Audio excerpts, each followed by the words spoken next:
subscribe and leave a comment below. r/AskReddit. NSFW, what is the most disturbing history fact you know?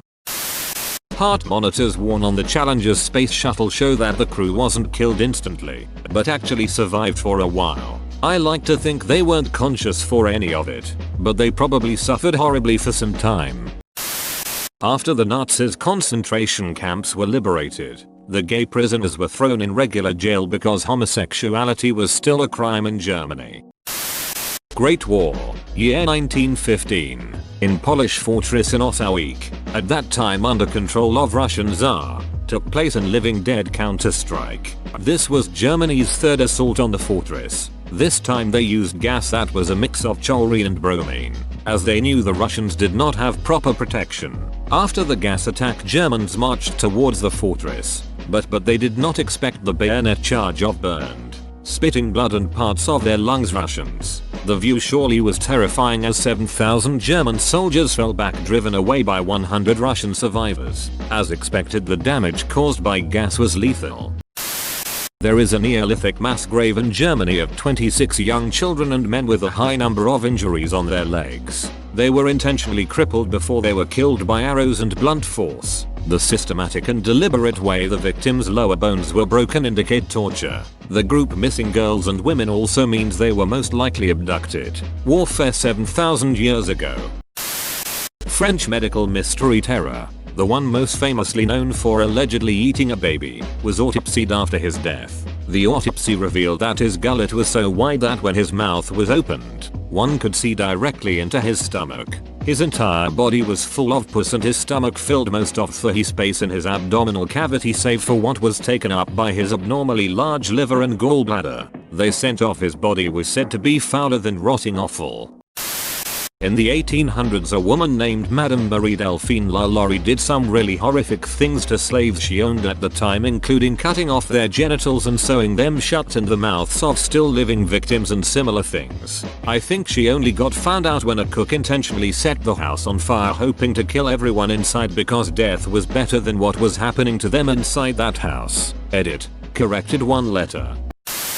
In 1237, Genghis Khan's third son, Ajedi, ordered the rape of 4,000 Werat girls above the age of 7 in front of their relatives. Afterwards, some were sent to the royal harem and others were turned into prostitutes. Probably something more disturbing, but this is the first thing that came to mind. It is believed during the 16th and 17th century, one way you can be punished for your crime is rat torture. What would happen is a person will be put laying down on a table with no shirts on, with maybe 2 or 3 rats in a cage on your stomach. On top of the cage would be a bowl that would be filled with hot coal that would burn you and make it too hot for the rats. Due to being in a cage, there was no way for the rats to escape the heat of the coal, so the rats would burrow into the person's stomach. Historians are unsure if this punishment was until the rats got to a certain depth or the death of the victim that this experiment was allowed to happen. Case study. In the United States, 1944, an experiment was conducted on 40 newborn infants to determine whether individuals could thrive alone on basic physiological needs without affection. 20 newborn infants were housed in a special facility where they had caregivers who would go in to feed them, bathe them and change their diapers, but they would do nothing else. The caregivers had been instructed not to look at or touch the babies more than what was necessary, never communicating with them. All their physical needs were attended to scrupulously and the environment was kept sterile. None of the babies becoming ill. The experiment was halted after 4 months, by which time, at least half of the babies had died at that point. At least 2 more died even after being rescued and brought into a more natural familial environment. There was no physiological cause for the babies' deaths. They were all physically very healthy. Before each baby died, there was a period where they would stop verbalizing and trying to engage with their caregivers, generally stop moving, nor cry or even change expression. Death would follow shortly. The babies who had given up before being rescued died in the same manner, even though they had been removed from the experimental conditions. The conclusion was that nurturing is actually a very vital need in humans. Whilst this was taking place in a separate facility, the second group of 20 newborn infants were raised with all their basic physiological needs provided and the addition of affection from the caregivers. This time, however, the outcome was as expected. No deaths encountered. Source link.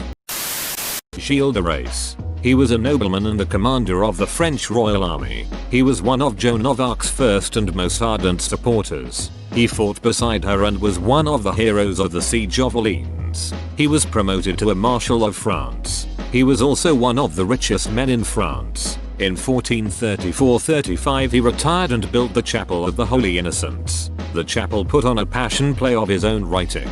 The play, called Le Mystère du Siège d'Orléans, required 140 speaking parts, 500 extras, and consumed 600 costumes daily. Unlimited food and drink was made available to those attending the play. This ruined him. In the meantime he was capturing, sodomizing, and killing young children. The boy was pampered and dressed in better clothes than he had ever known. The evening began with a large meal and heavy drinking, particularly hippocras, which acted as a stimulant. The boy was then taken to an upper room to which only Gilles and his immediate circle were admitted. There he was confronted with the true nature of his situation. The shock thus produced on the boy was an initial source of pleasure for Gilles. He stripped the child naked and hung him with ropes from a hook to prevent him from crying out, then masturbated upon the child's belly or thighs. If the victim was a boy he would touch his genitals, particularly testicles and buttocks. Taking the victim down, Rais comforted the child and assured him he only wanted to play with him. Rais then either killed the child himself or had the child killed by his cousin Gilles de Sillé, a Poitou, or another body servant called Henriette. The victims were killed by decapitation, cutting off their throats, dismemberment, or breaking of their necks with a stick. Poitou further testified that Rais sometimes abused the victims, whether boys or girls, before wounding them and at other times after the victim had been slashed in the throat or decapitated. According to Poitou, Rais disdained the victim's sexual organs and took infinitely more pleasure in debauching himself in this manner, sodomy, than in using their natural orifice in the normal manner. In his own confession, Gilles testified that when the said children were dead, he kissed them and those who had the most handsome limbs and heads he held up to admire them, and had their bodies cruelly cut open and took delight at the sight of their inner organs. And very often when the children were dying he sat on their stomachs and took pleasure in seeing them die and laughed. This continued for 7 years. The number of children that he killed is unknown even by Gilles himself, but is estimated to be up to 200. He would also try to summon demons to try to increase his fortune. When the summoning failed he would do it again, in a more elaborate manner. Eventually he would sacrifice children during the ritual. After he was discovered and found guilty, he was hung and set on fire. After a major rebellion against the British Company rule in India, the Brits retaliated by strapping Indians to the front end of cannons and firing. A couple years later the Raj was founded. I can't think of a more punishment that blends cruelty and visibility any further. Kellogg created cornflakes so people would be too bored to masturbate. Seriously, he thought anything with flavor would cause excitement and make you masturbate. The cornflakes you eat now are sweeter than what they used to be. He also advised people to put carbolic acid on little girls' nether regions so they could never derive pleasure from masturbation sex, among other crazy things. He was nuts. The Germans collected the hair of the Jews, made it into insulation. There's probably some houses, buildings out there now that's still using Jewish hair from then to keep them warm. Edit found a bit more detail if anyone wants to read. JewishCurrents.org link. The Belgian Congo. Everyone thinks Belgians are just knockoff French or Dutch, but those moffas did some brutal stuff when they colonized, like hacking off limbs as punishment. In my country, last military takeover the government, they used to throw random people that were just at the street from planes to the sea. Mao Zedong killed more people than Hitler and Stalin combined. Hitler killed 10 mil, Stalin killed 20 mil, Mao killed 45 mil. Everything you need to know about the history of warfare is boiled down to a Walt Whitman quote. War is 999 parts diarrhea and 1 part glory. Statistically, most people in non-modern warfare were more likely to die shitting themselves to death than dying some glorious heroic death.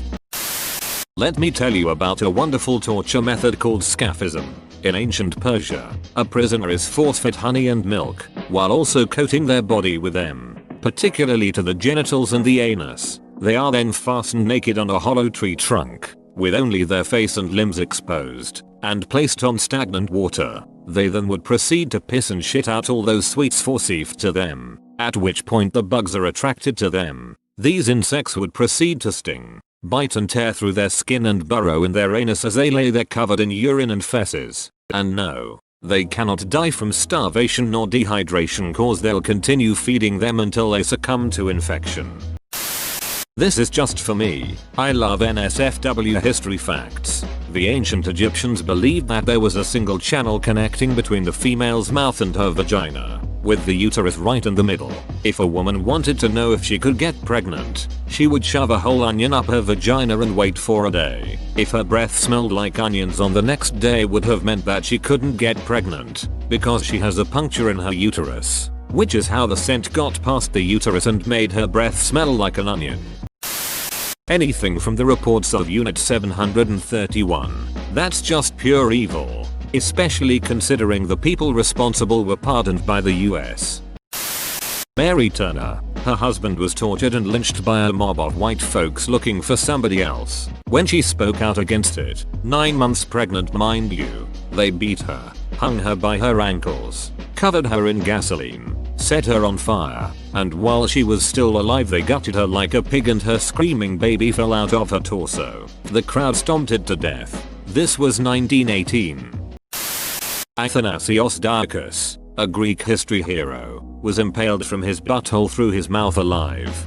Vlad the Impaler did that to a lot of people. It would take days for people to die, and he would sit and eat his food next to people while they suffered. It was so gruesome it even repelled an invading army.